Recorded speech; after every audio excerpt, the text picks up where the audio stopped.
நான் தமிழ் படித்தவள். தொல்காப்பியம் இப்படி சொல்லுகிறது, எல்லா சொல்லும் பொருள் குறித்தனவே. எல்லா சொல்லுக்கும் பொருள் இருக்கு, பொருள் இல்லாம ஒரு சொல் கிடையாது. ரொம்ப நார்மலா பேசுற மாதிரி இருக்கும், ஆனா அவங்க நார்மலா பேச மாட்டாங்க. நான் தெரியாமத்தான் கேட்கிறேன்பாங்க, தெரிஞ்சு கேட்கிறாங்கன்னு அர்த்தம். நான் ஒன்னு சொல்லுவேன், நீ தப்பா நினைச்சிக்க மாட்டியேம்பாங்க, தப்பா நினைக்கிற மாதிரி ஏதோ சொல்ல போறாங்கன்னு அர்த்தம். என்ன உன்ன மாதிரி பல பேரை நான் இப்பெல்லாம் பார்த்துட்டு இருக்கிறேனே அப்படின்னா அதுக்கு வேற அர்த்தம். சொல்தான் எப்படி நம்மை வந்து சேர்கிறது. ஒரு கேரக்டர் இருக்கு, ஒரு பாத்திரம் இருக்கு. ராமாயணத்தில் ஒரு பாத்திரம் தலைமை பாத்திரம், ராமன் என்று அதற்கு பெயர். அந்த பாத்திரத்துக்கு ராமன் என்று பெயர். அந்த ராமன் கன்னி போருக்கு புறப்படுகிறான். விஸ்வாமித்திரர் அவனை அழைத்து செல்கிறார். அழைத்து சென்று ஒரு யாகம் நடத்துகின்ற அந்த மலைக்கு கீழே நிறுத்திவிட்டு, இந்த யாகத்தை தடுத்து நிறுத்துகின்ற அந்த அரக்கியை நீ கொல் என்று சொல்கிறார். தாடகை என்கின்ற ஒரு பெண் வந்து அங்கே நிற்கிறாள். விஸ்வாமித்திரனுடைய ஆணைக்கு இணங்க தன்னுடைய அம்பை எடுத்து வில்லிலே பூட்டுகிறார் ராமன். வில்லிலே பூட்டி விட்டார். அந்த அம்பு போகுது, போய் அந்த அரக்கியை கொல்கிறது. இது பாட்டு, இது சூழல். அந்த பாட்டினுடைய முதல் வரிதான் அந்த அம்பு எப்படி போச்சு அப்படின்னு கம்பர் எழுதுகிறார். ஒரு அம்பு போகுது, ஒரு அரக்கியை வதம் செய்கிறது, இவ்வளவுதான் செய்தி. இப்ப ராமாயணம் சொல்லுறோம்னு வச்சுக்கோங்களேன், கதை முக்கியமல்ல தோழமைகளே.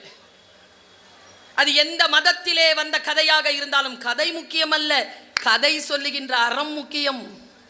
அந்த கதை ஏன் சொல்லப்படுகிறது என்கின்ற செய்தி முக்கியம் என்பதனை நீங்கள் தெரிந்து கொள்ள வேண்டும் என்பதற்காகத்தான் இந்த. ஒரு 20 வருஷத்துக்கு முன்னால பாண்டிச்சேரி கம்பன் கழகத்துல நவநீதம் சார் இப்படி வந்து மேடையில் அப்படி வர்றார், வந்து சொல்றார், என்ன பெரிய ராமாயணம் 10,000 கவிதை 12,000 இதோ பார், இந்த எலுமிச்சை பழத்தை அப்படி தூக்கி போட்டு பிடிக்கிறதுக்குள்ள ராமாயணத்தை சொல்லிடுறேன்னாரு. அப்படியே விக்கித்து நிற்கிறது அவை. நீங்க சொன்னா நம்ப மாட்டீங்க, அவர் சொல்லி முடிச்சிட்டார். எலுமிச்சை பழத்தை அப்படி தூக்கி பிடிக்கிறதுக்குள்ள சொல்லி முடிச்சிட்டார் ராமாயணத்தை.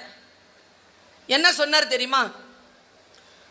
அம்பு விட்டாம்பார் ராம, செத்தாம்பார் ராவணன். இவ்வளவுதானே கதை. அதுக்கு நடுவில் எதுக்கு 12,000 பாட்டு? கம்ப ராமாயணம் என்பது கதை அல்ல, அது கம்ப சூத்திரம். நீங்க திட்டமிட்டு ஒரு சொல்லை சொன்னால், அது ரொம்ப சூட்சமமாக சொன்னால், அது ரொம்ப சூடாகவும் வேகமாகவும் போய் படுகின்ற பொழுது அது மிகப்பெரிய விளைவை ஏற்படுத்துகிறது. சொல் ஒக்கும் கடிய வேக சுடு சரம். சரம்னா அம்பு, சுடு சரம்னா சூடான அம்பு. கடிய வேக சுடு சரம்னா வேகமா, ரொம்ப வேகமா, அதிவேகமா போன சூடான அம்பு. எப்படி போன சூடான அம்பு? சொல் மாதிரி போன சூடான அம்பு. நாக்குக்கும் இந்த மூளைக்கும் நடுவில் ஒரு 12 இன்ச்சு. சிந்திச்சிட்டு பேசுங்க. A slip between the cup and the lip. முடியாது. சொல்லாத சொல்லுக்கு விலை ஏதும் இல்லை, சொன்ன சொல்லுக்கு விலை உண்டு. சொல்லாத சொல்லுக்கு நீ அதிபதி, நீ சொல்லிவிட்ட சொல் உனக்கு அதிபதி என்பதனை புரிந்து கொள்ள வேண்டும் என்பதற்காக சொன்னேன். சொல் ஒக்கும் கடிய வேக சுடு சரம்.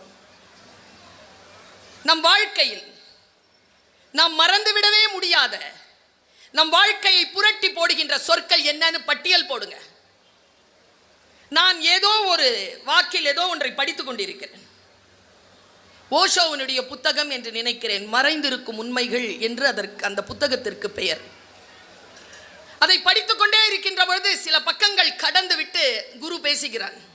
ஓஷோவை படித்துக் கொண்டிருக்கிறேன். ஒரு 40-50 பக்கங்கள் கடக்க ஓஷோ இப்படி சொல்கிறான். போலீஸ்காரருக்கு இந்த வாசகன் ரொம்ப பிடிக்கும். இதை சொல்லி தானே அவங்க மாள்றாங்க, ஆனால் புரிய மாட்டேங்குதே சார். நுண்ணறிவாளர்கள் சூழ்ச்சி செய்வதில்லை. என்ன? நுண்ணறிவாளர்கள் சூழ்ச்சி செய்வதில்லை. சூழ்ச்சி செய்ய நுண்ணறிவு தேவையில்லை. முட்டாள்களே சூழ்ச்சி செய்கிறார்கள். புத்திசாலித்தனமே போதுமானது. முட்டாள்கள் தான் சூழ்ச்சி செய்கிறார்கள். புத்திசாலிகள் ஒருபோதும் சூழ்ச்சி செய்வதே இல்லை. ஏனென்றால் நுண்ணறிவாளர்களுக்கு சூழ்ச்சி செய்ய வேண்டிய அவசியம் இல்லை என்று பேசுகிறான் ஓஷோ. வீட்டில் போய் மெதுவா யோசிச்சு பாருங்க. ஒன்றை எப்படி நாம் புரிந்து கொள்வது? ஒன்றும் இல்லை, சொல்லை பற்றி நீங்க குறளை எடுத்து பார்த்தால் நிறைய தெரியும். நான் இலக்கியம் பேசக்கூடியவள், இலக்கியத்தில் இருக்கும் அறம் பேசக்கூடியவள் நான். ஆனால் ரொம்ப ஆழமா ஒரு விஷயத்தை சொல்லிட்டு போறேன். நான் யோசிச்சு பார்க்கிறேன், இந்த குறளை நாம் சரியாக படித்திருக்கிறோமா? இந்த சிலபஸ்ல வச்சதுனாலேயே படிக்கலைங்க. நம்ம தமிழ் வாத்தியார் 100 மார்க் போட மாட்டாரா? 40 குறள் இருக்குமா? அதில் கொஸ்டின் பேப்பரில் 2 மார்க்குக்கு வருமா கடைசியா? எப்படியும் 98 வாங்கிட்டு போயிடலான்னு அந்த 2 மார்க்கு சாய்ஸில் விட்டு திருக்குறளை படிக்கல. நம்ம தேர்வுக்காக இல்லை, குறளை நம் வாழ்க்கைக்காக படிக்க வேண்டும். வாழ்க்கைக்கான சொல் மறைந்திருக்கிறது அதுல. போகிற போக்கில் ஒரு நாளைக்கு ஒரு குறள் படிச்சு பாருங்க. உங்கள் வாழ்க்கையை புரட்டி போடுகின்ற ஏதோ ஒரு ரகசியம் அதற்குள் மறைந்திருக்கலாம். என்ன? கொஞ்சம் லேட்ரல் திங்கிங், கொஞ்சம் அனலிட்டிக்கல் திங்கிங், கொஞ்சம் கிரிட்டிக்கல் திங்கிங் இருக்கணும். அப்போ புரியும் சொல். அப்படியே சொன்னா புரியாது, அப்படின்னு போயிட்டே இருக்கணும். கொஞ்சம் கிரிட்டிக்கல் திங்கிங்ல யோசிச்சு பாருங்களேன், கொஞ்சம் காட்சிப்படுத்தி யோசிச்சு பாருங்க. இன்னைக்கு இருக்கக்கூடிய கல்வி முறையில் மிகப்பெரிய பலவீனமாக நான் கருதுவது, எதையும் பிள்ளைகளுக்கு சொல்லி தந்து விட முடியாது. படிப்பது எப்படி என்றுதான் சொல்லி தர முடியும். I cannot teach everything. I can inspire to study. படிப்பதற்கு அவர்களை நான் உற்சாகப்படுத்த முடியும்.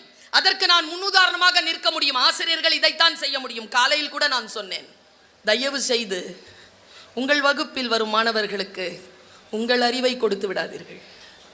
அவர்கள் உங்கள் அறிவை பெறுவதற்காக உங்கள் வகுப்பிற்கு வரவில்லை, தங்கள் அறிவை அறிமுகம் செய்து கொள்வதற்காக உங்கள் வகுப்பிற்கு வருகிறார்கள். அந்த பணியை யார் செய்கிறார்களோ அவர்கள் தான் சிறந்த ஆசிரியர்களாக இருக்க முடியும். அந்த சொல் உன்னிடத்தில் இருக்கிறதா? நான் சொல்றேன் பாருங்க. சொல் 10 பாட்டு இருக்கு குறள்ல. அதுல ஒரு பாட்டு என்ன தூங்கவே விடா, எப்போ நினைச்சாலும் தூங்க விட மாட்டா எனக்கு அந்த பாட்டு. நான் சொன்ன உடனே திருப்பி சொல்வீங்க நீங்க, தீயினால் ஆறாதே. அப்படின்னா என்ன அர்த்தம் பாருங்க. தீக்காயம் ஏற்படுது, புண்ணு இருக்கா? கொஞ்ச நாள்ல என்ன ஆகுது? என்ன ஆகுது? ஆறுது. ஆறிடுதா? எது ஆறுது? புண்ணு ஆறுது. எது ஆறல? மேல இருக்கிற வடு ஆறல. சொல்லுக்கும் தீக்கும் இருக்கிற வித்தியாசத்தை சொல்றான் அந்த குறள்ல வள்ளுவன். தீ இருக்குல்ல, உள்ள ஆறிடும், வெளியில ஆறாது. சொல்லு இருக்குல்ல, வெளியில ஆறிடும், உள்ள ஆறாது. தீயினால் சுட்ட புண் உள்ளாரும் ஆறாது, நாவினால் சுட்ட வடு